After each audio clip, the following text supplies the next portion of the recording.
Lahir dari keluarga Menak Sumedang, Wikana berhasil lulus dari ELS dan melanjutkan sekolah ke Mulo. Pada masa mudanya, ia aktif sebagai Angkatan Baru Indonesia dan Gerakan Rakyat Baru. Semasa zaman kolonial, Wikana menjadi pemimpin PKI bawah tanah di Jawa Barat. Wikana juga tercatat pernah aktif sebagai anggota Partindo yang didirikan oleh Mr. Sartono pada 1931. Pada 1938, ketika Gerindo didirikan, dia terpilih sebagai ketuanya yang pertama. Setelah rapat pemuda diketuai Gerindo, Wikana dan fokus menyampaikan berita tersebut kepada Soekarno dan Hatta. Wikana dan para pemuda yang membawa Soekarno-Hatta ke Rengas Dengklok, tujuannya agar kedua tokoh tersebut segera memproklamasikan kemerdekaan Indonesia. Berkat koneksinya di Angkatan Laut Jepang, proklamasi bisa dirumuskan di rumah dinas Laksamana Mayuda yang terjamin keamanannya. Wikana yang mengatur semua keperluan pembacaan proklamasi, ia membujuk kalangan militer Jepang untuk tidak mengganggu jalannya proklamasi.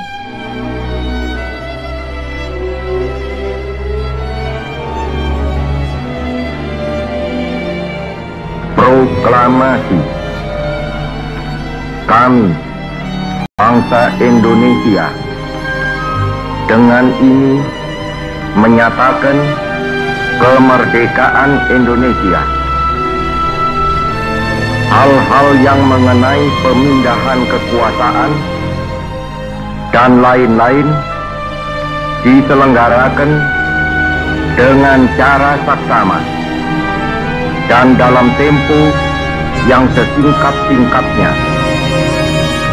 Jakarta, 17 Agustus 1945, atas nama bangsa Indonesia, Soekarno-Hatta. Ketokohan Wikana mendapat pengakuan dan keterima untuk duduk sebagai wakil negara setelah peristiwa Madiun 1945. Posisinya sebagai gubernur militer wilayah Surakarta digantikan oleh Gatot.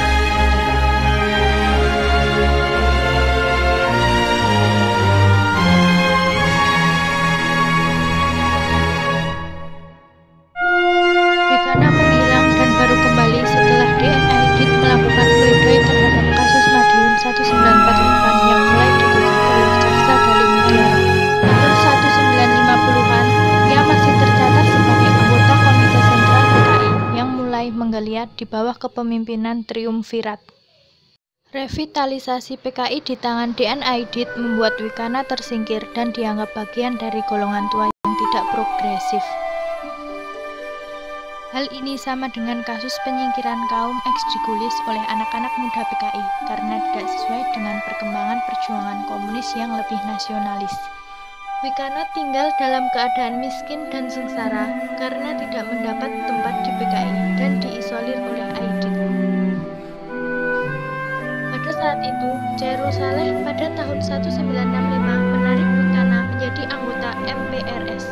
Beberapa pekan sebelum peristiwa G30S, Wikana beserta beberapa elemen PKI lainnya pergi ke Peking untuk menghadiri perayaan Hari Nasional Jenderal. Tapi sontak terdengar kabar dari tanah air tentang insiden penculikan dan pembunuhan para jenderal. PKI disalahkan, delegasi tercerai-berai.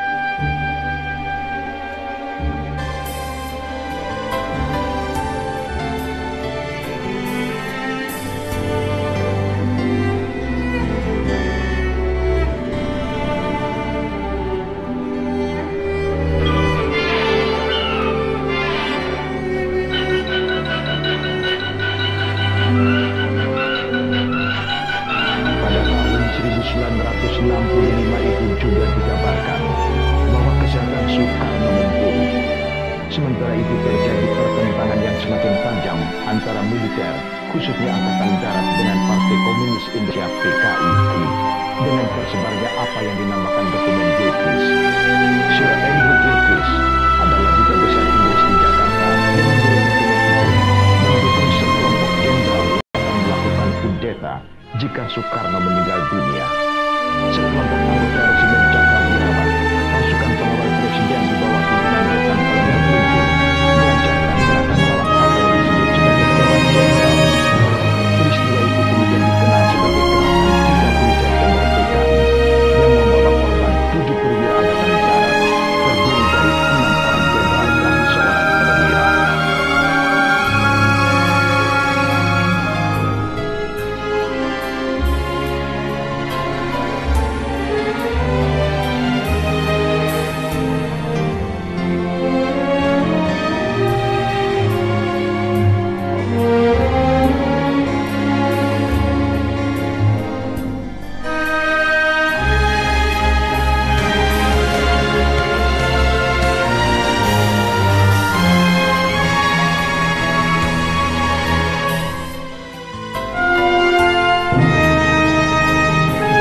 pemuda Garang yang sempat membuat Bung Karno naik pitam itu tak pernah kembali.